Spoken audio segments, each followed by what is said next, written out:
Jusqu'à 13h, Côte-Nord. Attitude. Côte-Nord. Côte-Nord. Attitude.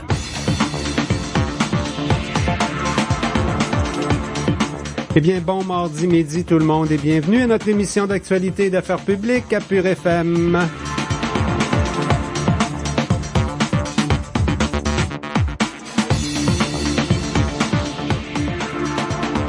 C'est Jean Saint-Pierre qui est avec vous à l'animation de Côte-Nord Attitude. Je devrais être en co-animation ce midi avec Tommy Auger de Cogeco TV. Il va s'en venir dans les prochains instants, j'imagine. On a quand même un programme assez chargé ce midi à Côte-Nord Attitude. On va revenir sur le dossier de la gestion de la pêche du saumon. On sait des gestes ont été posés en fin de semaine dernière par le conseil de bande d'Ouachat Maliotenam. Le conseil a voté une résolution ferme. On veut reprendre le contrôle de la gestion de la pêche au saumon, l'ensemble des fosses sur la rivière Moisy. On sait qu'il y a le camp Adams, là. Le camp Adams, c'est un propriétaire privé qui est même propriétaire du fond de la rivière et de tout le terrain autour. Par contre, il y a aussi 4 pourvoiries qui, eux, ont des droits exclusifs avec le gouvernement du Québec et il y a l'Association de protection de la rivière Moisy. On veut donc que le gouvernement se réapproprie tout ça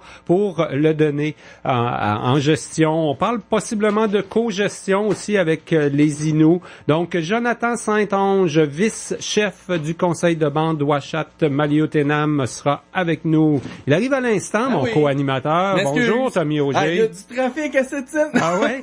Pour vrai, ouais, il y a une heure de pointe. Hein? Non. Là, c'est l'heure de pointe. Il y a des journées comme ça, je m'excuse, mais je suis là à mon poste. Ben c'est ça quand on cumule 2 emplois. Ouais, des fois, c'est ça. Parfois, c'est plus compliqué que d'autres. Tommy, on va aussi parler de judo, hein? Toi, ça a bercé ton enfance un peu comme bien des gens, cette île, hein? J'en ai fait longtemps. J'ai une ceinture bleue quelque part qui traîne dans mes affaires. Fait des années que j'en ai pas fait, mais c'est tellement un sport incroyable. Et c'est des ambassadeurs sur la planète de l'Académie de judo de cette île. Et oui, et puis on l'a vu en fin de semaine, là. L'événement avait lieu à Lamalbaie, au manoir Richelieu. Si c'est bon pour le G7, c'est bon pour le judo Québec aussi, qu'on s'est dit sans doute. Donc, on va recevoir le président du Judo Québec, Vincent Bouchard, un gars de cette île. Son mandat est pas terminé, il est à mi-chemin. David Baudin va être avec nous également à 12h25.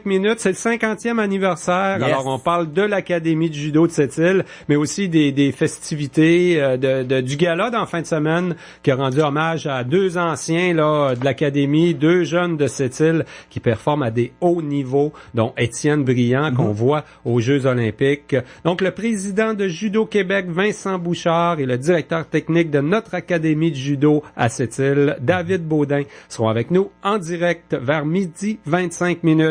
J'ai écouté la séance du conseil municipal à la TV, à ton poste, au Cogeco, hier soir. On a appris qu'il y avait un nouveau directeur général. On a appris le nom du nouveau directeur général. C'est Patrick William. C'est un homme bien connu, ici à la radio. Entre autres, il s'est impliqué beaucoup, plusieurs éditions. Je pense qu'il a fait 2 mandats comme président du conseil d'administration de Vieux-Quai en fête, là. Donc, il va succéder à Claude Bureau, qui, il y a quelques semaines, avait annoncé son départ à la retraite comme directeur général. C'est quand même le plus haut fonctionnaire de la ville de cette île. Un changement, donc, qui s'en vient. Patrick William sera avec nous pour nous parler de sa vision de la ville un petit peu à 12h40. On va conclure en parlant de la séance du conseil hier soir à la ville de Port-Cartier. Pendant qu'on parlait du nouveau directeur général à cette île, il y avait aussi une séance du conseil municipal, mais du côté de Port-Cartier. Et c'est encore une fois le dossier de l'érosion des berges dans le secteur McCormick qui a retenu l'attention. Plusieurs citoyens s'étaient déplacés lors de cette soirée pour venir discuter avec l'administration là, de la ville, les conseillers de la ville de Port-Cartier. On le sait, hein, c'est comme en 3 parties. T'as les citoyens, t'as la ville qui est pris entre les deux, et t'as la sécurité publique, le ministère de la sécurité publique qui gère ce dossier-là. Donc, la ville sert d'accompagnateur, mais les citoyens, la première porte d'entrée pour poser des questions et donner leurs interrogations, c'est à la ville. Plusieurs en ont profité hier, donc on verra là avec Violaine Doyle, mairesse de la ville de Port-Cartier, un petit peu un tour d'horizon de ce qui s'est discuté hier à cette séance publique du conseil municipal de Port-Cartier. Ben, ça nous fait pas mal de sujets à aborder ce midi à notre émission d'actualité et d'affaires publiques Côte-Nord Attitude. Avant cette série d'entrevues, on vous propose à l'instant notre bulletin d'information régionale. Actualité Pure FM. Mais d'abord, l'organisme Homme Sept-Îles a convoqué la presse ce matin. On a inauguré ce matin le nouveau service d'hébergement pour pères et enfants au 393 rue Brochu. C'est la maison Oxygène. Elle a accueilli déjà 4 pères et 5 enfants depuis son ouverture en début d'année. La ressource d'hébergement aide des papas à garder contact avec leur famille après une rupture, par exemple. Le projet est financé en partie par un tournoi de hockey en plein air proposé en février.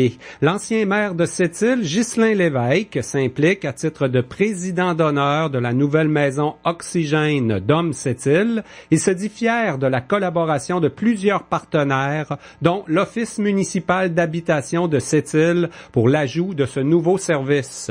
Par ailleurs, l'organisme relance les activités de la Fête des Pères. Après un an de relâche, Homme Sept-Îles reprend l'organisation d'une fête familiale. C'est prévu à l'Aréna Guy Carbonneau ce dimanche. Plusieurs citoyens ont participé à la séance du conseil hier soir à l'hôtel de ville de Port-Cartier, alors que l'aide aux sinistrés de l'érosion des berges a animé les discussions.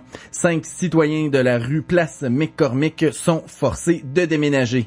L'emplacement suggéré par la ville pour une relocalisation face à une maison soulève des questions. Le propriétaire du 34 Place McCormick, Robin Boucher, obtient une dérogation et pourra quitter seulement au moment opportun. Sa situation est moins urgente que celle de ses voisins. Monsieur Boucher constate que la ville apporte peu de soutien à ses citoyens qui vivent des moments très difficiles. C'est le ministère de la Sécurité civile qui est responsable de l'aide aux sinistrés. Selon Robin Boucher, les gens concernés ont l'impression que le ministère de l'Environnement, la Sécurité civile et la ville s'échangent une patate chaude pendant que les gens établis à Port-Cartier depuis longtemps perdent gros. Il y avait aussi une rencontre du côté des élus de la ville de Sept-Îles et on se réjouit de la création, on a appris ça hier soir, là, par la Sûreté du Québec, d'une nouvelle patrouille de surveillance de la circulation en VTT dans les secteurs en périphérie et sur les plages. C'est un problème qui revient, on en discute régulièrement à chaque année au conseil municipal à Sept-Îles. En séance publique hier soir, c'est la conseillère Louisette Doiron-Cateau qui a d'abord déploré le bruit et les dérangements occasionnés par les conducteurs VTT délinquants qui circulent à proximité, dans des endroits où ce n'est pas permis, là, à proximité des résidences et sur les plages. Le maire Régent Porlier soutient que plusieurs citoyens craignent les VTT. Il a rappelé les torts que ça peut créer en favorisant l'érosion des berges. Selon le maire de Sept-Îles, le terrain de jeu est grand pour les amateurs de VTT sur la Côte-Nord. Ces derniers doivent circuler en chemin forestier. La ville de Sept-Îles poursuivra la sensibilisation dans les secteurs comme Galix, Clark-Cité et Moisy, entre autres, mais appuie les actions plus répressives à venir avec la nouvelle patrouille de la Sûreté du Québec. La ville réclamait l'intervention des policiers dans ce dossier depuis plusieurs années. Patrick William succédera le 4 juillet à Claude Bureau comme directeur général de la ville de Sept-Îles. Le conseil municipal a dévoilé en séance publique hier les résultats du processus de sélection nécessaire à la suite de la retraite du plus haut fonctionnaire de la ville. Patrick William est connu grâce à 25 ans d'implication sociale, notamment à titre de président du conseil d'administration de Vieux-Camp-Fête et de la Caisse des Jardins de Sept-Îles. Par ailleurs, le directeur des finances de la ville, Serge Gagné, a déposé hier soir le rapport consolidé de l'année 2016.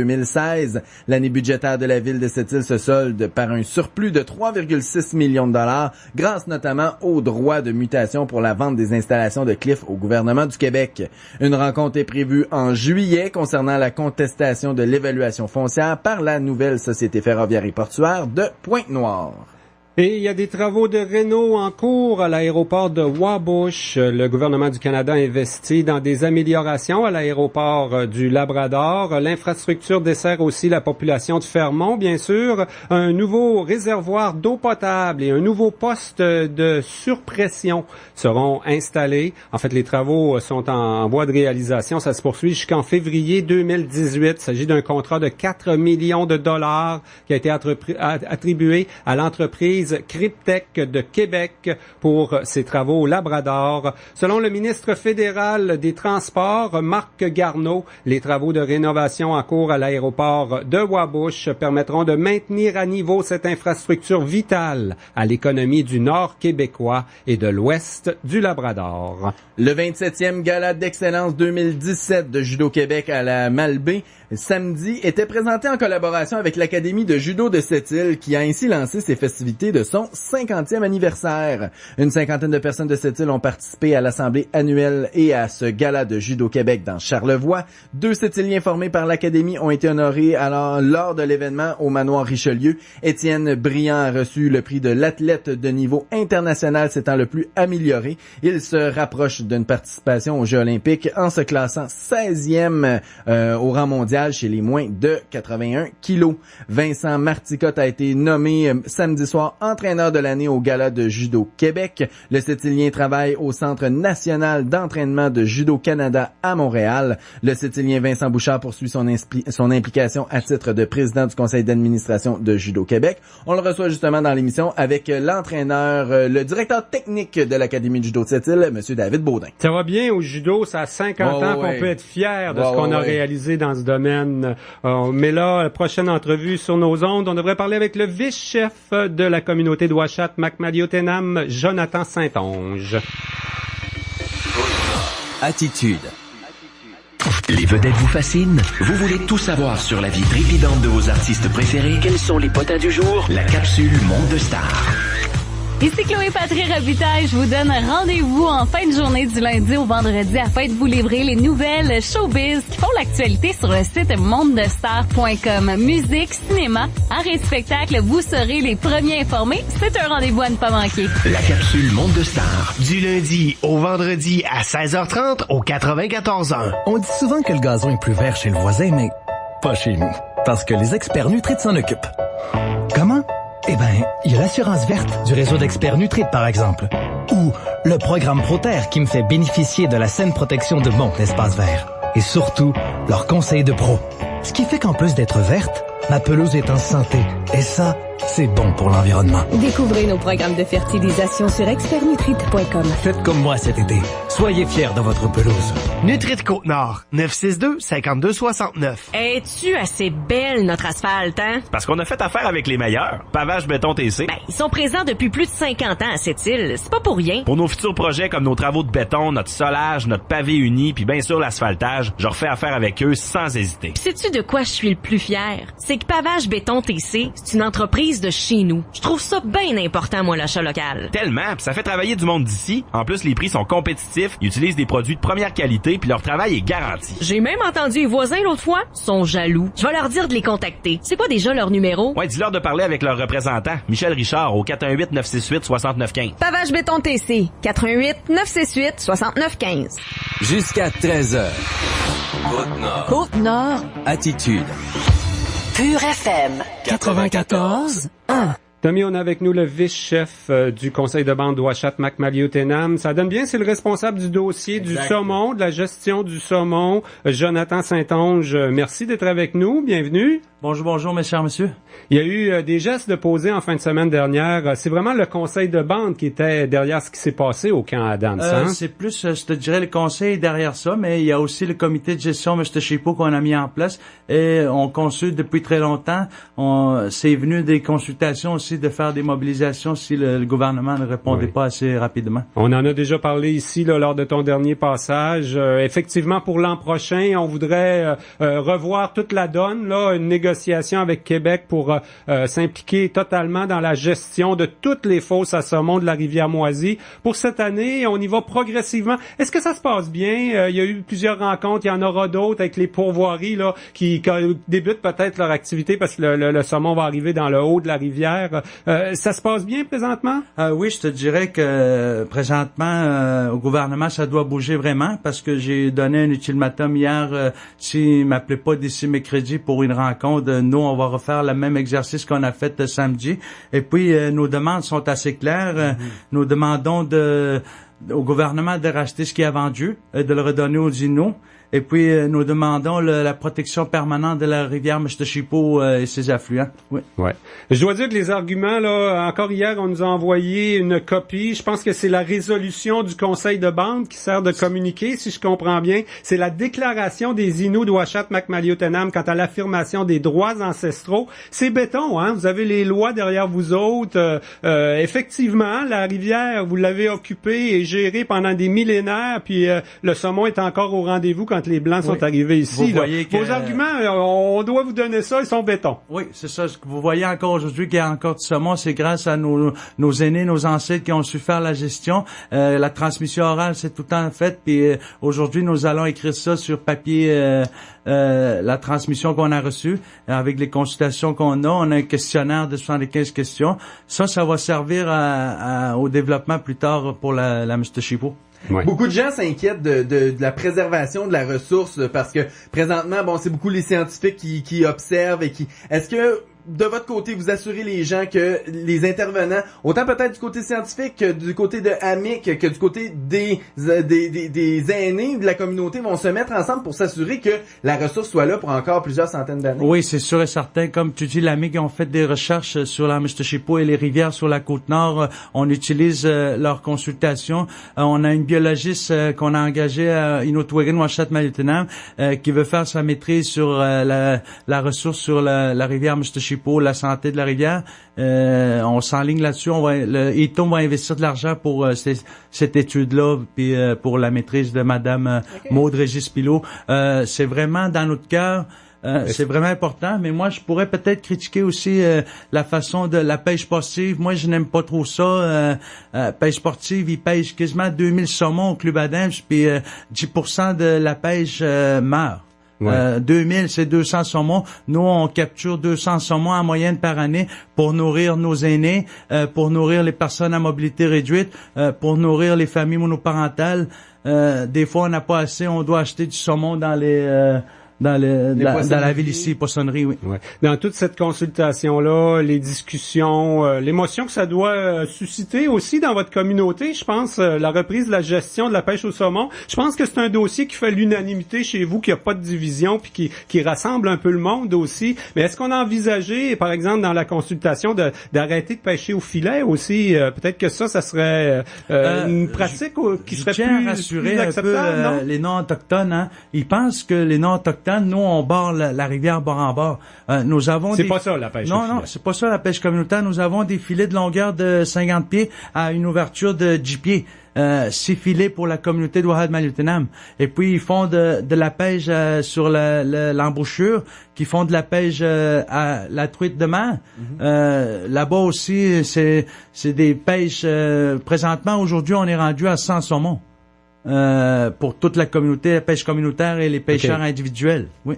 Donc, c'est bon de nous le rappeler aussi, là. Vous n'êtes pas les plus gros utilisateurs, ceux qui puisent le plus dans la ressource, là, depuis quelques années. D'après les calculs, nous, on représente 2% des captures de la rivière. C'est vrai, ça? Il n'y en a pas de cachés, il n'y en a pas qui sont pas déclarés, il n'y a pas du braconnage, parce que les agents de la faune du ministère vont pas vous voir non plus. Vous avez votre propre surveillance. Nous avons mis en place des gardiens du territoire. Nous devons pas juste surveiller la rivière Mistachipo, nous avons un territoire vaste. Nous allons de plus en plus, mettons, comme on parle de la CEPAC, on va s'asseoir avec eux autres aussi pour regarder, pour avoir de l'employabilité pour nos Inuits Uashat-Maliotenam dans la réserve faunique à Pont-Cartier-Sept-Îles. Ouais. De vouloir réclamer ce territoire-là pour votre communauté, pour les générations à venir, c'est tout à fait louable. Est-ce qu'il va y avoir des choses de mis en place pour que les jeunes qui délaissent un peu les traditions soient...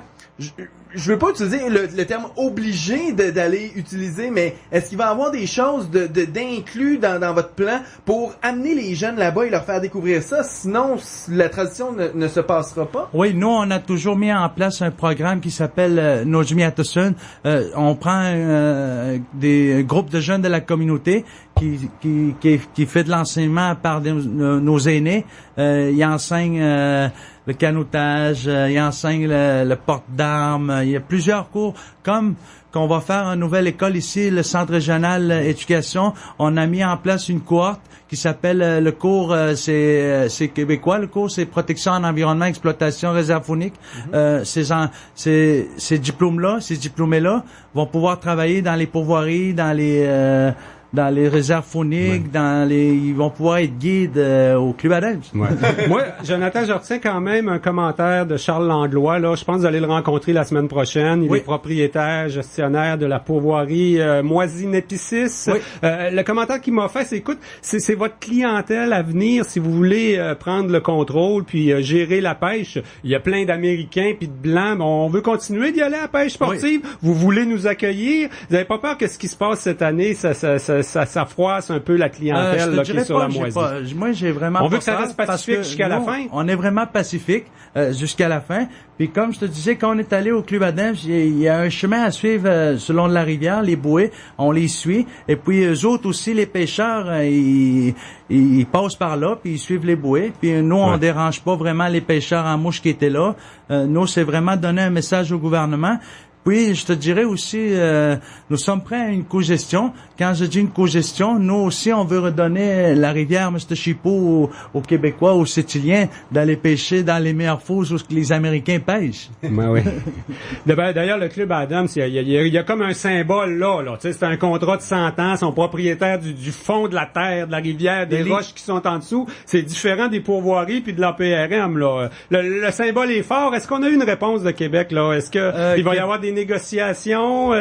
Si c'est pas le ministre de la Faune, Blanchette, sera peut-être le ministre des Affaires autochtones? Il y a aussi le ministre Blanchette, là, que j'aime pas trop. Il connaît pas son dossier. Peut-être qu'on va devoir changer de ministre, là, parce qu'il est pas capable de me rencontrer, parce qu'il connaît pas le dossier. Et puis moi, je suggère au gouvernement de m'envoyer quelqu'un qui connaît le dossier, puis de reprendre les négociations. Monsieur Kelly, Jeffrey Kelly, c'est un bon interprète pour vous? Kelly, c'est comme un secrétaire pour moi. C'est une personne qui m'aide à rencontrer d'autres ministres. Jeffrey Kelly, jamais il va se battre pour nous autres. Jamais. Mais il vient vous rencontrer, quoi. Il a accepté de vous rencontrer. Nous, on a tout le temps eu des faciles rencontres avec lui. On peut l'appeler. C'est lui qui fait le lien entre vous et les différents ministères qu'on veut rencontrer, ou le premier ministre. Oui. Mais là, ce que vous nous assurez, c'est qu'on va continuer l'été. Ça va rester pacifique. Il y a le camp, le Club Adams où, dans le fond, le gouvernement n'a pas fait le travail quand il a nationalisé, qui a enlevé tous les clubs au Québec. Il y en a resté un, ça Rivière-Moisie. Il y en a resté 77, il reste Godbout puis Saint-Jean aussi. Puis la rivière Mistachipo, qui finit son déclobage. Je sais pas pourquoi il l'a pas fini. Kelly n'a même pas pu répondre hier à Radio-Canada. Il s'est fait poser la question, savez-vous pourquoi le déclobage n'était pas terminé? Oui. En terminant, Jonathan Saint-Onge, on a aussi commémoré en fin de semaine, là, c'était d'ailleurs la date exacte, le 9 juin, ça faisait vraiment 40 ans, le fameux décès là de messieurs Volant et Saint-Onge. Ça aussi, là, ça a brassé beaucoup d'émotions, il y a eu des enquêtes publiques, il y a eu des reportages dans les journaux, à la télévision, à Radio-Canada, entre autres. Est-ce que on risque de retourner là? Parce que ça soulève beaucoup d'émotions, ce qui se passe cet été. Toi, t'es confiant là quand même qu'on va passer à travers ces émotions-là sans chicaner comme tel. Non, moi je ne prône pas la chicane. Moi, j'ai vraiment donné un message au gouvernement. Et puis j'ai mis en place un comité de gestion Mistachipo. C'est pour mieux travailler, pour mieux passer le message envers les utilisateurs inno de la Mistachipo. Nous sommes quand même pacifiques. Nous, on veut pas déranger les Sétiliens qui pêchent là-bas, puis les Américains. On a juste passé, comme je t'ai dit, nous, c'est vraiment donner un message au gouvernement, puis le gouvernement doit répondre aujourd'hui absolument, sinon nous, on retourne là-bas, là. Et vous êtes confiant aussi d'atteindre vos objectifs? Parce que des fois, dans un dialogue, dans une négociation, ça peut finir en co-gestion où il y a encore une APRM puis des pourvoiries, quoi? Comme j'ai entendu Charles Langlois, il est prêt à vendre. Le gouvernement devrait acheter la pourvoirie et le redonner aux Inuits. Ça, on peut faire ça cette année. On peut mettre la réserve aquatique permanente cette année. Club Adams, on est prêt un peu On veut que ça bouge. Oui, mais on veut que ça bouge, oui. Eh bien, Jonathan Saint-Onge, vice-chef de la communauté de Ouachat-Macmalliotenam et responsable du dossier de la gestion du saumon. Un gros merci pour ta transparence et ta présence à notre émission Côte-Nord Attitude. Merci beaucoup à vous deux. Jusqu'à 13h. Côte-Nord. Côte-Nord. Attitude. Ouais, ben c'est ça, là. Je suis en train de m'acheter une maison, mais je sais pas où aller pour avoir le meilleur taux hypothécaire. Ah ben moi, je connais le meilleur courtier hypothécaire en ville. J'ai refinancé ma maison avec Jérémy Gagnon Multiprêt. C'est pas compliqué. Avec lui, tu te trompes pas. Un service personnalisé, adapté à ta disponibilité, avec plus de 20 prêteurs et aussi 200 produits et services. En plus, il prend le temps de bien t'expliquer. En tout cas, moi, je te le recommande. Ben, je vais suivre ton conseil. Jérémy Gagnon. Venez me rencontrer au 500 avenue Brochu, coin Perdivet, ou contactez-moi au 88 409 6954. Bonjour, ici Marc Poliquin, consultant pour BMR Lormat, Viamat et Matériaux Mingan. Quand on parle de BMR à la radio, on le sent tout de suite. Ça fait une très grosse différence, surtout quand on a des événements live dans nos magasins ou dans nos entreprises. C'est sûr que ça a du punch très rapidement. Faites confiance à Attraction Radio et découvrez la force d'attraction. Le party du vendredi. Salut tout le monde, c'est David. Après une longue semaine de travail, je vous propose de commencer le week-end en faisant le party avec moi et mes nombreux collaborateurs. Au menu, de la folie, des suggestions de drinks, de jeux et d'activités pour agrémenter vos soirées festives, des concours et bien sûr la meilleure musique de party avec les vagues musicales mixées par mon ami Mike Ouellette. Commencez votre fin de semaine en faisant le party avec nous tous les vendredis de 16h à 19h. Pure FM 94.1. Côte-Nord. Attitude.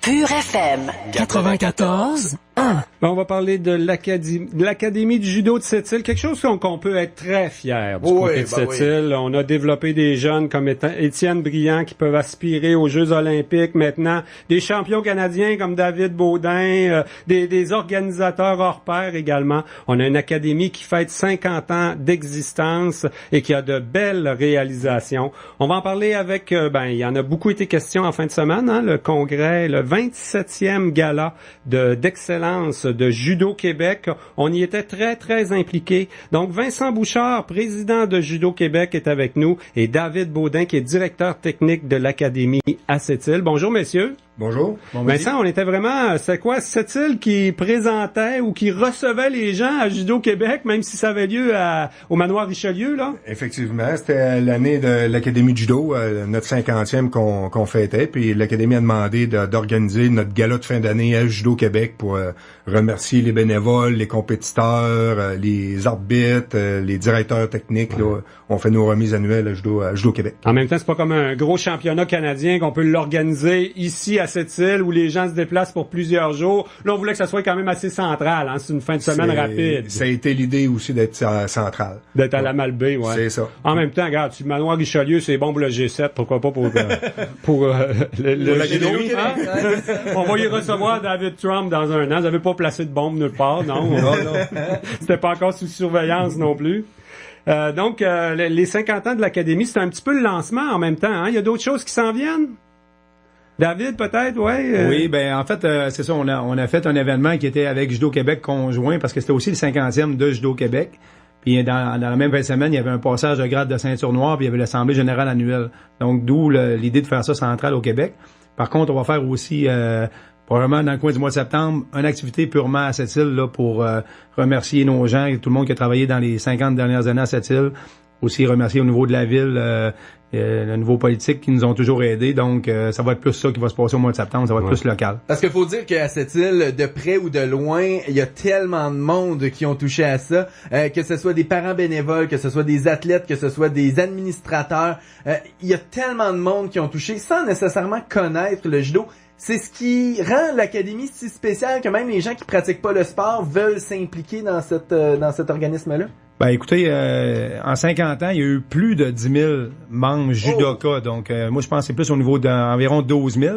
C'est sûr que ces 12 000 membres judoka-là avaient des parents. Ouais. Il y a eu des conseils d'administration. Il y a eu des bénévoles qui sont impliqués dans toutes les... On a organisé plusieurs grands événements. Ça touchait à des gens qui étaient pas dans le judo. Au niveau des commanditaires, tout le monde le sait, l'Académie du judo, on est très actif pour lever des fonds pour nos athlètes parce qu'ils ont besoin d'argent. On est loin des grands centres. Puis on a tout le temps beaucoup de voyagements à faire. Puis on a beaucoup de succès aussi, donc le succès vient, on a des compétitions internationales, on aide à financer les jeunes, tout ça. Donc, si on met tout ça ensemble, évidemment, il y a très peu de gens qui ont jamais été impliqués à cette île. Ouais, et sans faire toute l'histoire là, de l'Académie du judo de cette île, on peut se rappeler les fondateurs. Hein? Il y a Martineau Bouchard qui en faisait partie, le père à Vincent. Il y a Gilles Deschamps qui est encore dans le décor, qui va prendre qui prend sa retraite ces jours-ci. Mais écoute, c'est des gens qui sont là depuis 50 ans là, avec l'Académie. Ben oui, en fait, Gilles Martineau ont été dans les premiers à partir le judo à cette île. Ensuite, ils se sont séparés. Ils avaient chacun leur club. Il y en avait un qui avait la clientèle des jeunes, l'autre les adultes. Ensuite, l'Académie s'est retrouvée un peu plus tard le seul club, mais M. Martin Bouchard a tout le temps contribué à l'Académie. Il aide encore, écoute, à lui seul avec sa fondation, puis au travail des Richelieu. Il ramasse autant de fonds pour l'Académie que tout le reste de la ville dans toutes les autres activités. Donc, puis M. Deschamps, lui, il a pris sa retraite il y a 2 semaines. Il a bouclé la boucle avec le gala en fin de semaine. Il y a eu un super bel hommage qui a été fait à lui. Par contre, il va devenir, à partir du mois de septembre, un membre régulier de l'Académie du judo de cette île. Donc, il va venir quand il va avoir le goût, puis quand je sais qu'il a le désir de continuer à s'entraîner. On peut pas enlever le judo de Gilles, c'est impossible. Ben ça, comment on peut l'expliquer, le succès ou la notoriété qu'on a acquis au fil des ans? Là, il y a eu l'implication, toi présentement, d'autres, hein, on se souvient d'André Ruet, qui était présidente de Judo Québec, peut-être même Judo Canada aussi, je me souviens pas, André, en tout cas, elle était très, très impliquée. Mais le succès, c'est quoi? Ça vient des entraîneurs, hein. Faut qu'on ait des athlètes qui se rendent au Centre national pour gagner nos lettres de noblesse, finalement. Ben, effectivement. Puis en étant impliqué à Judo Québec, en étant président, on tombe directement directeur régional au niveau Judo Canada. Puis l'implication, le judo, c'est une passion. Puis quand on y goûte, puis on est moindrement un peu volontaire, on embarque dans ce moule-là, puis ça roule tout seul. Ouais.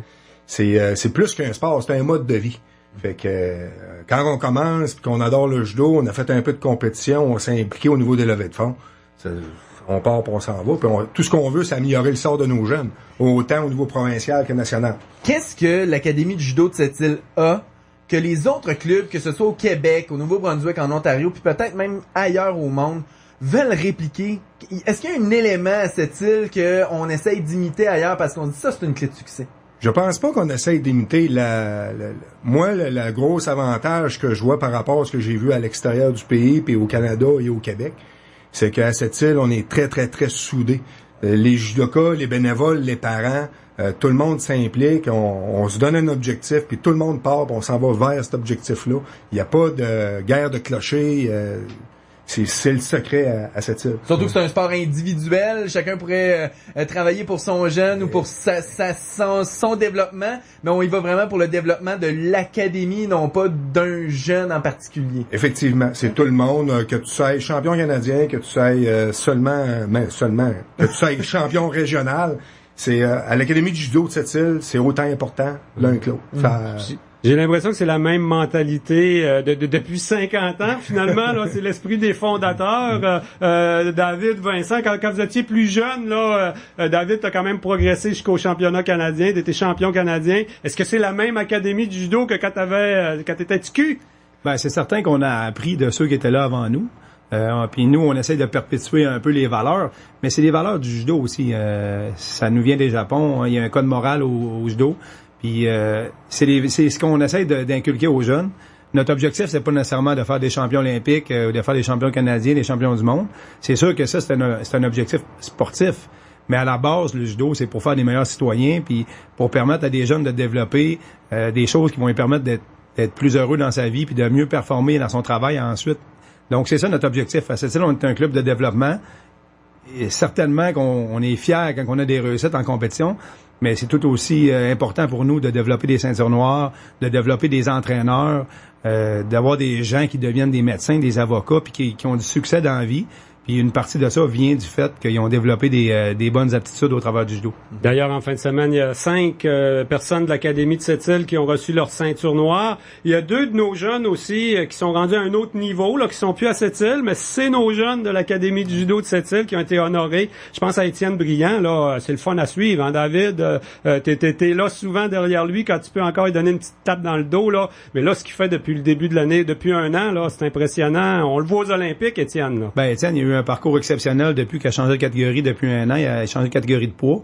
Et surtout depuis le mois de janvier 2017, là, je pense qu'il est rendu à 6 médailles internationales de remporter, dont une dans une compétition du Grand Chelem qui regroupait les meilleurs au monde. Et même plusieurs dans une même compétition où est-ce qu'il participait à des catégories qui est open, là, donc vraiment différentes catégories de poids mélangées. Donc ça aussi, là, ça montre le talent et le potentiel là, pour les prochaines années. Ah oui, puis affronter dans une compétition l'année dernière le champion olympique en titre de sa catégorie, lui qui avait gagné aux Jeux de Rio. Il a perdu par, tout juste une pénalité en fin de combat. Okay. Il dominait le combat, il était en position de remporter. Je pense qu'il s'est même retrouvé un peu surpris d'être en avance, puis c'est ce qui a peut-être causé sa défaite. Mais écoute, ça augure super bien, mais par contre, ça sera pas facile parce que maintenant, il est dans la catégorie Antoine Valoforti, qui est le dernier médaillé olympique du Canada. Alors, ça va être un adversaire redoutable, mais écoute, je pense que les deux ensemble vont se pousser, puis celui qui va se retrouver aux Olympiques de Tokyo risque d'avoir une belle performance. Est-ce qu'il y a juste une place pour les deux?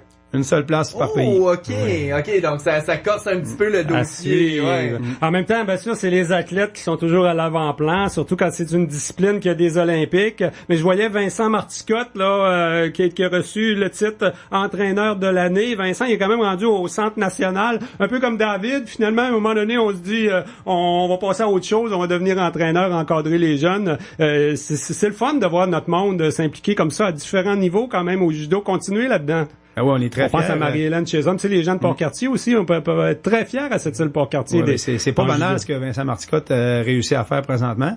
Maintenant, il est l'entraîneur du meilleur club au Canada, le club de judo Shidokan, le club auquel je m'entraînais, qui était à l'époque le Centre national. Mais maintenant, c'est lui l'entraîneur qui dirige toute cette belle équipe-là. Il domine outrageusement, je dirais, le Canada présentement, alors chez les moins de 21 ans, puis même chez les seniors.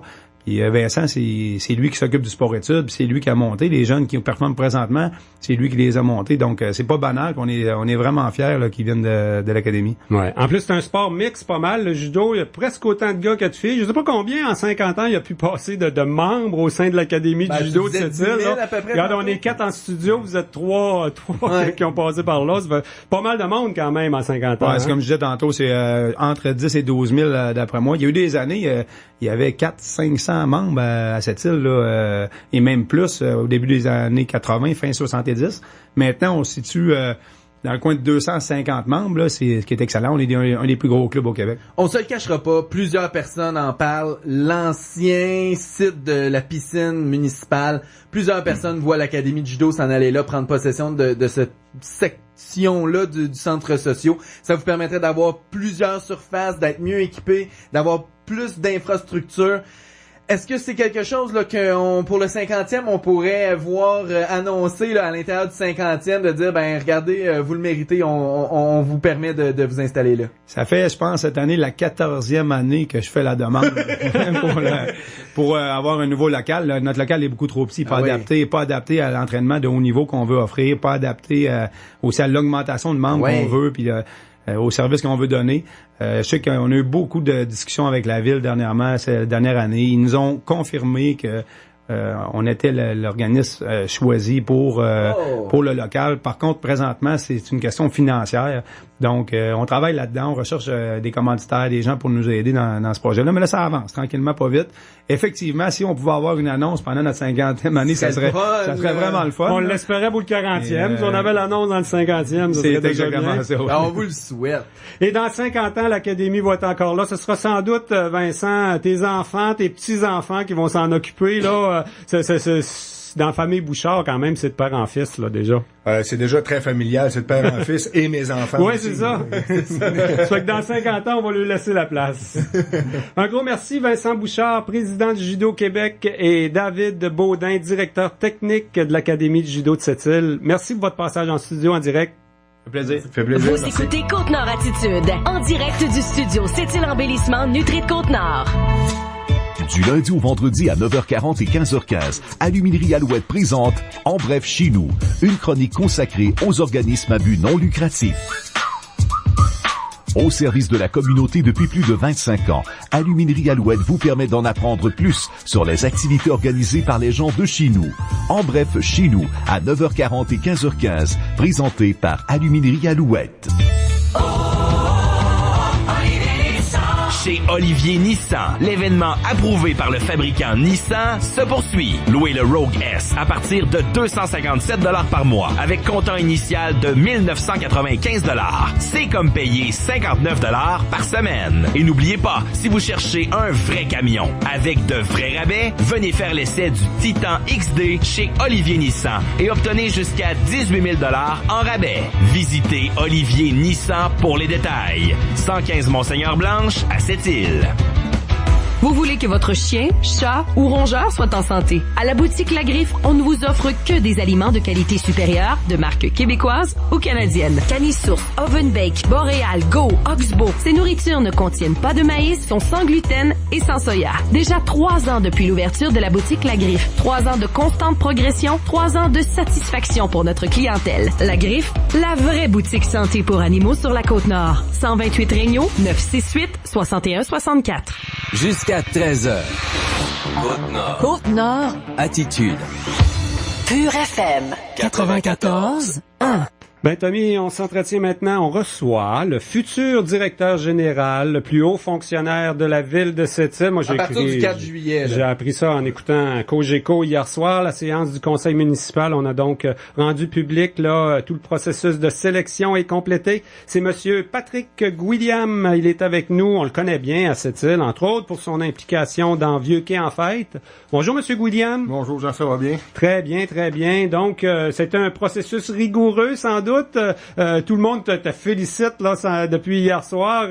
T'es heureux d'avoir passé à travers ça? Ah, vraiment. Je suis vraiment très heureux. Je suis content que le comité de sélection m'ait choisi là, au bout de la ligne.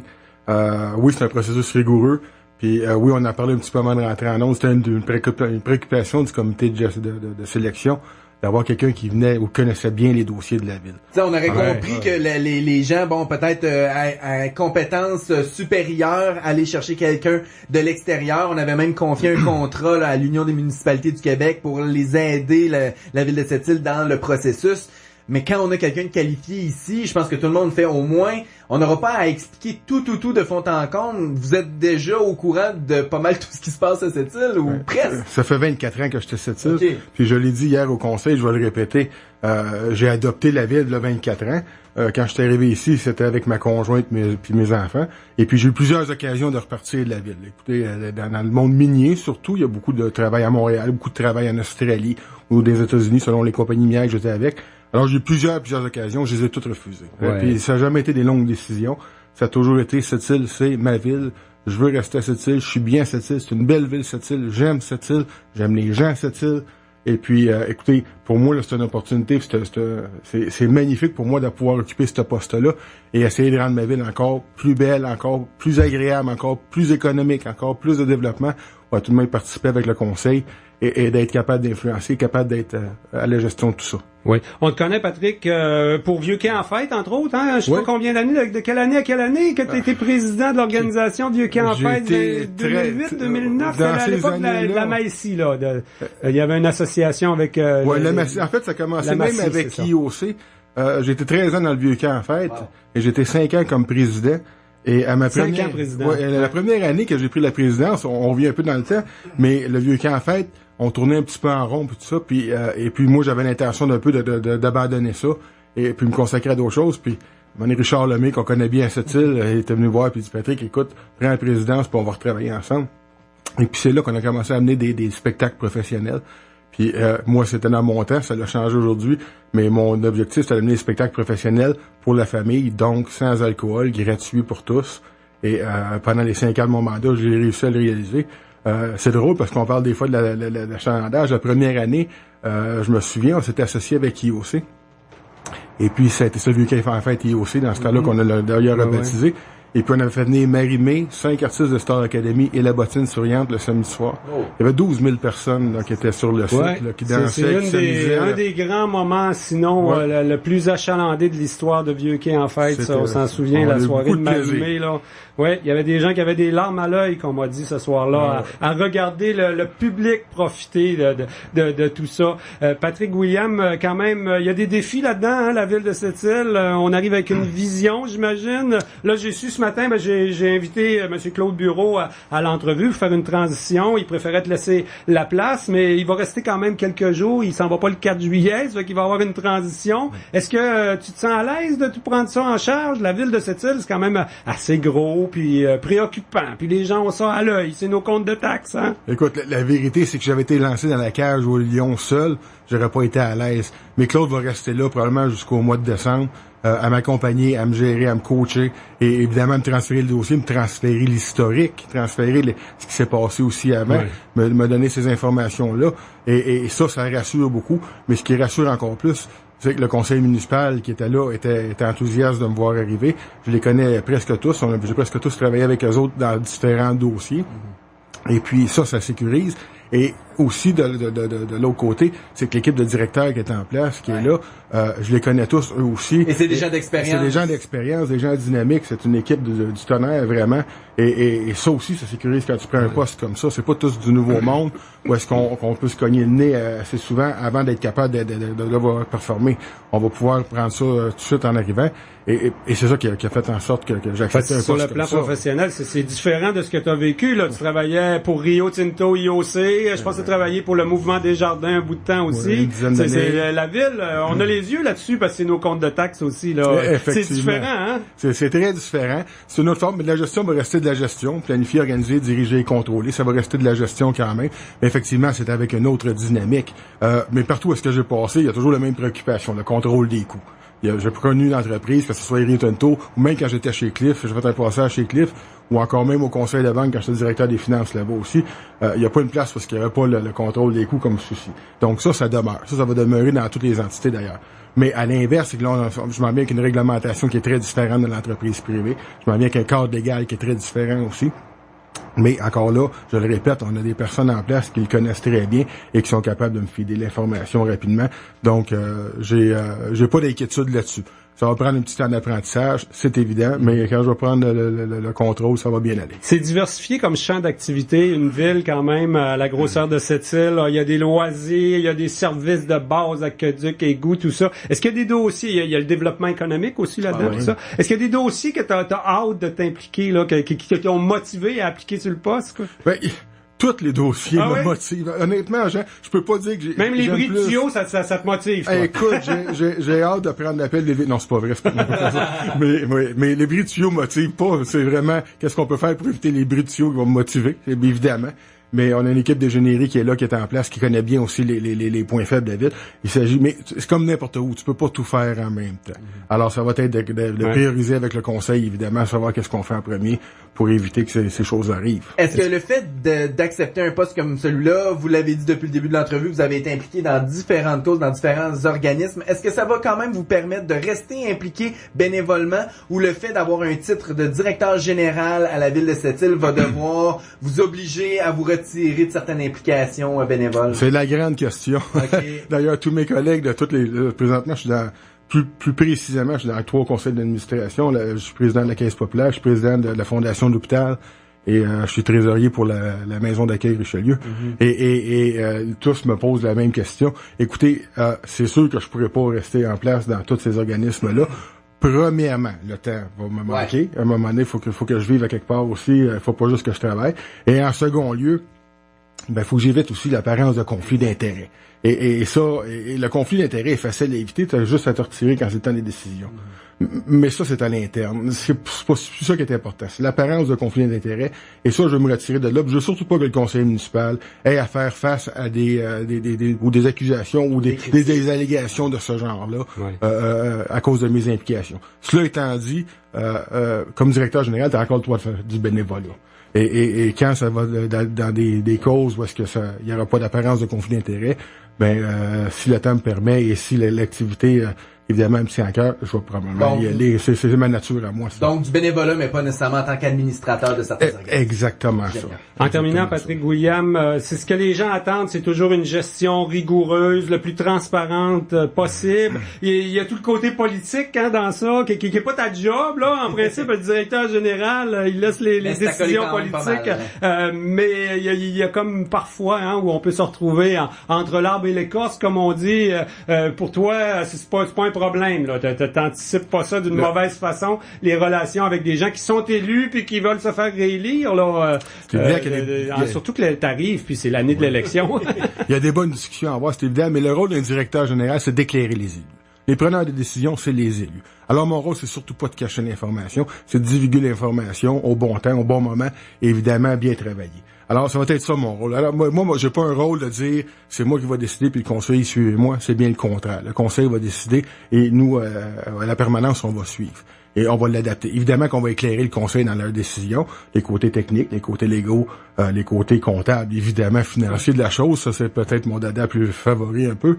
J'ai parlé hier avec M. Gagné, qui est le directeur des finances. C'est évident qu'il est excité à me voir arriver, qu'on puisse s'asseoir un peu et regarder des choses. Et c'est un petit peu ma force, c'est ma formation, évidemment. Mais cela étant dit, le rôle, puis je le répète encore, c'est d'éclairer le conseil municipal. Alors, c'est de prendre l'information, c'est de la mettre claire et la mettre dans une forme structurée pour que le conseil puisse prendre des décisions basées sur ces informations-là. Eh bien, on va te souhaiter un bon mandat comme directeur général de la ville de Sept-Îles. C'est quand même un gros mandat, et puis les bottines sont quand même quelque chose à chausser. Monsieur Bureau, ça faisait 28 ans, je pense qu'il disait. 11 ans comme directeur général et 14 ans comme greffier à la ville de Sept-Îles. On remplace pas un gars comme Claude Bureau, on lui succède. Ouais. Patrick William, un gros merci pour ton passage en direct à Côte-Nord Attitude. Merci beaucoup. Dans quelques instants, on parle à une élue. La mairesse de Port-Cartier sera avec nous. Attitude. Votre station Attraction Radio est fière d'être partenaire du projet d'Éco-Patrouille en collaboration avec la MRC de Cette-Rivière. Voici la Minute Verte des Éco-Patrouilleurs. Allô Abdiaz, qu'est-ce qui se passe du côté de l'Éco-Patrouille cette semaine? Bonjour, cette semaine nous continuons la lecture des différents comptes éducatifs sur l'environnement dans les milieux scolaires. Le porte-à-porte est encore une fois sur l'horaire afin de continuer notre promotion de l'éco-centre et des sites de dépôt. Quelques accompagnements au compostage vont aussi avoir lieu cette semaine. On va chez les citoyens et on leur donne des conseils en regardant leur compost. Et Roxane, où est-ce qu'on va pouvoir voir l'Éco-Patrouille cette semaine? Une autre semaine très chargée s'annonce pour nous. Un nombre record de visites est prévu dans les écoles. Aussi, l'activité spéciale à la pointe de Moisy continue avec les jeunes du primaire qui, après la lecture du conte, sont invités à prendre part à la plantation d'Élim des Sables. Nous serons aussi présents dans les événements, soit le triathlon de Port-Cartier et la fête des pères d'Homme-Sept-Îles. Si vous avez des questions, vous pouvez visiter notre site internet au www.ecopatrouille.org ou nous contacter par courriel au info@ecopatrouille.org ou par téléphone au 418-962-1900, poste 3229. Roxane et Abdias, merci beaucoup et bonne semaine. Merci. La Minute Verte des Éco-Patrouilleurs vous a été présentée par la MRC de Cette-Rivière. Pour plus de détails, visitez le www.ecopatrouille.org. Vous vendez ou achetez une maison ou un bâtiment? Dormez sur vos deux oreilles en faisant appel à Inspection Rémi Fortin. Grâce à son expertise, vous pourrez prendre connaissance des forces et des faiblesses du bâtiment. Vous ferez une meilleure estimation des travaux de rénovation ou d'entretien à effectuer et vous aurez les détails justes et précis de son analyse. Grâce au rapport qui vous sera remis suite à l'inspection. Pour éviter les mauvaises surprises, contactez Inspection Rémi Fortin au 960-4094, 960-4094 ou au www.inspectionrémifortin.com. Côte-Nord. Attitude. Pure FM 94.1. Tommy, il y avait une rencontre publique du côté de la ville, à l'hôtel de ville à Port-Cartier hier soir aussi, là, et puis il paraît qu'il y avait pas mal de monde, entre autres, pour parler des conséquences de l'érosion des berges. Des fois, c'est très tranquille du côté de Port-Cartier, des fois, c'est très animé, c'était le cas hier à la séance publique à Port-Cartier. On va rejoindre au bout du fil la mairesse de Port-Cartier, Violaine Doyle. Bonjour, Madame Doyle. Bonjour, Tommy. Bonjour, Monsieur Jean. Donc, beaucoup de gens étaient présents hier. Est-ce que vous étiez surprise? Non, pas du tout. On s'attendait à de la visite, comme on dit. Là. Il y avait une trentaine de personnes là, qui étaient présentes à l'Assemblée hier soir. Donc, des gens qui venaient principalement pour le dossier de l'érosion à Place McCormick. Donc, comme j'ai expliqué en début d'émission, la ville de Port-Cartier est un peu prise entre les deux, entre les citoyens et le ministère de la Sécurité civile. Vous accompagnez les citoyens dans cette démarche tout en communiquant avec le ministère. Est-ce que vous vous sentez pas un peu prise entre l'arbre et l'écorce? Moi, en tout cas, je vois pas ça comme ça. Je pense qu'on est plus là pour essayer d'aider les citoyens à s'y retrouver. C'est pas toujours évident là, de bien comprendre les règles des programmes de financement, la façon de le faire. Donc, ce qu'on essaie de faire, c'est d'accompagner les citoyens. Hier, il y avait plusieurs citoyens qui avaient des questions à poser. Donc, on a parlé du processus, on a parlé de ce qui s'est passé. En fait, les premiers écrits que j'ai retrouvés datent de 1995, là, des mêmes résidences là, sur place McCormick qui signalaient qu'ils avaient perdu du terrain dans les années 90, une tempête en 90. Donc, ce sont de vieux dossiers qui pendant longtemps n'ont pas été réglés, entre autres par le ministère de la Sécurité civile. Maintenant, il y a une occasion unique de régler cette situation-là, même si on comprend très bien qu'il y a des choix déchirants à faire pour ceux qui sont concernés. Si les citoyens se rendent au conseil municipal de la ville de Port-Cartier pour avoir des réponses à leurs questions, est-ce que ça démontre pas peut-être un peu de laxisme du côté du ministère de la Sécurité civile qui n'est pas en mesure de répondre directement aux questions des citoyens ou d'offrir un système qui permettra aux citoyens de poser leurs questions directement au ministère? Ben, en fait, c'est qu'on veut éviter qu'il y ait plusieurs sources d'informations. Donc, à la ville, il y a une personne qui est la greffière, qui est la personne de référence, à laquelle les citoyens peuvent poser leurs questions. Nous, on a une personne également qui va chercher l'information pour nous. Donc, on essaie d'éviter les interprétations où plusieurs intervenants peuvent interpréter certaines informations à l'intérieur d'un cadre. C'est pas simple, là, on s'entend, là. C'est des cadres très rigides, puis il faut être capable de rentrer dans ces cadres-là. Mais au contraire, je pense que ça permet. Par contre, je viens d'avoir un téléphone du ministère de la Sécurité civile, et puis il y a des gens qui vont venir en personne répondre aux questions, mais en fait confirmer les informations, parce que là, on est plus dans le comment, là, comment ça va se passer. Une fois que les citoyens vont avoir leur choix, fait leur choix, c'est comment ça va se passer, comment on va recevoir le paiement, qu'est-ce qu'il faut faire. Alors, je pense que là, on est rendu à cette étape. Et puis, j'ai eu une offre, là, justement. On va essayer de faire ça le plus rapidement possible. Mais, dans le fond, les informations qu'on leur donne, c'est les informations qui nous ont été transmises par ces gens-là. Mais, en effet, ce sera bon là qu'il y ait d'autres personnes qui disent la même chose que nous, mais directement aux citoyens. Là. Ça fait quelques citoyens là directement concernés à qui je parle, notamment M. Boucher, qui lui va avoir une dérogation. Là, il va peut-être pouvoir attendre quelques années. C'est sûr qu'il y a beaucoup d'émotions dans ce genre de dossier-là, Madame Doyle. C'est leur maison. Il y a des coûts. On a peur que ça coûte plus cher, puis qu'on doit assumer des coûts qui sont pas prévus. Les programmes du gouvernement du Québec, vous avez fait des démarches. Si ça pouvait être bonifié, ça serait encore mieux pour vos citoyens, hein? En fait, nous, on n'a aucun pouvoir que de signaler qu'on trouve que les montants sont quand même assez bas. Par contre, pour la majorité, sauf un citoyen, les gens ont le maximum de ce que le cadre actuel permet. Il y a un seul citoyen par rapport à son évaluation municipale qui est perdant à l'intérieur de ça. Pour tous les autres, ils obtiennent le maximum de ce que le cadre permet d'avoir. Si on avait des maisons évaluées, par exemple, à 350 000 $, et bien évident que les gens, c'est très perdant, là. Ouais. Mais dans ce cas-ci, je vous dis, sauf pour un, les évaluations sont bien en dessous du montant de 159 000. Mais on comprend qu'il y a d'autres frais qui sont pas nécessairement considérés et qui viennent alourdir le fardeau pour les citoyens. Là. Ouais. En même temps, on agit un peu dans l'urgence. C'est peut-être ça qui est dérangeant pour les gens. Comme vous le disiez tantôt, on l'a vu venir un peu quand même, l'érosion des berges dans ce quartier-là. Je sais pas si ça aurait pu s'organiser autrement, tout ça. Là, on va y aller avec une vision d'ensemble, j'imagine, parce qu'il y a d'autres endroits à Port-Cartier, qu'on me dit, là, entre autres Rochelois, ou des travaux d'enrochement, des pentes à adoucir. Il faut regarder ça dans son ensemble, l'érosion des berges, hein? En fait, je regardais dans les dossiers des années précédentes, puis en 2011, le seul secteur qui était en imminence, c'est le secteur de la promenade Rochelois, en 2011. Okay? Alors, c'est très clair que la tempête du 30 décembre est venue affecter les infrastructures, entre autres la promenade et même la rue, là, qui a été pas affectée, mais menacée. Alors, c'est très clair qu'il va falloir s'occuper de ce secteur-là, mais on comprend qu'il y a moins de personnes impliquées. Alors nous, notre priorité là, c'est de prendre soin des gens, d'agir de façon la plus humaine possible en étant conscient que c'est difficile. Donc on va d'abord traiter avec des gens.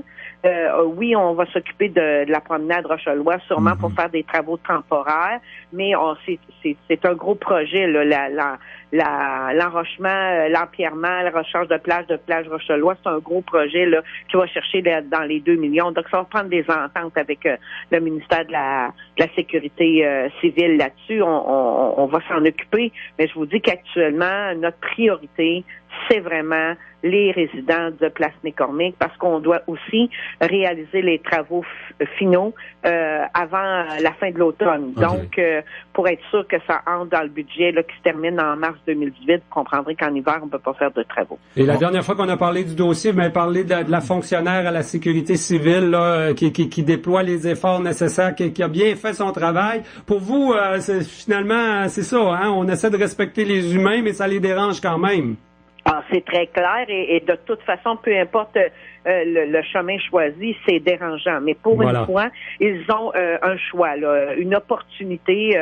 Ils peuvent prendre leur destin en main, décider, même si c'est des choix déchirants, mais au moins ils ont les budgets sont là et justement la fonctionnaire dont vous parlez, je viens de la quitter. On s'est parlé cet midi et elle apporte un suivi très très constant. J'apprécie vraiment son travail. Elle fait le pont, en fait, parce que ça relève de plusieurs directions, faut comprendre. Alors, elle fait le pont entre ces gens-là. Elle nous aide à ce qu'on ait encore une fois le même discours, puis s'assurer qu'on est bien informé, puis qu'on fait que la ville de Port-Cartier pose les bons gestes. Mais pour ce qui est des citoyens, tout le monde, tout le conseil municipal est bien conscient que c'est un choix déchirant, mais en même temps que pour ces citoyens-là, c'est une opportunité de régler une situation qui traîne, je le répète, là, depuis plus de 20 ans. Et on rappelle là, que le ministère de la Sécurité civile viendra rencontrer sous peu les citoyens pour donner toute l'information, essayer de répondre le plus amplement aux questions des gens. Madame Violaine Doyle, j'en profite, c'est peut-être la dernière fois qu'on se parle d'ici la pause de l'été. Bon été à vous et à votre groupe là, de conseillers à la ville de Port-Cartier. Oui. Bonne réflexion. Tout le monde en fin de semaine au triathlon, à part ça. C'est vrai. C'est certainement. Puis on attend la programmation de la Feria qui va être la 10e édition. Là. Tout le monde se ramasse à Port-Cartier pour la Feria cette année. Ben, on espère d'avoir beaucoup de gens, en effet. Puis on souhaite, j'en profite pendant que je suis sur les ondes pour souhaiter un bon été en sécurité à tout le monde et de bonnes vacances et également la bienvenue à ceux qui viendront nous visiter. Merci beaucoup. Un gros merci.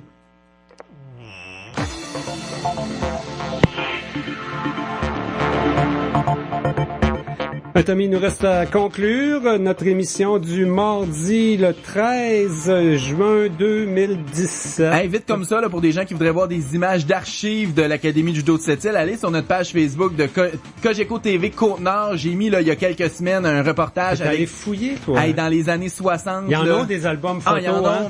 Moi, j'ai scanné tout ça et j'en ai mis plusieurs. Allez voir ça, c'est impressionnant.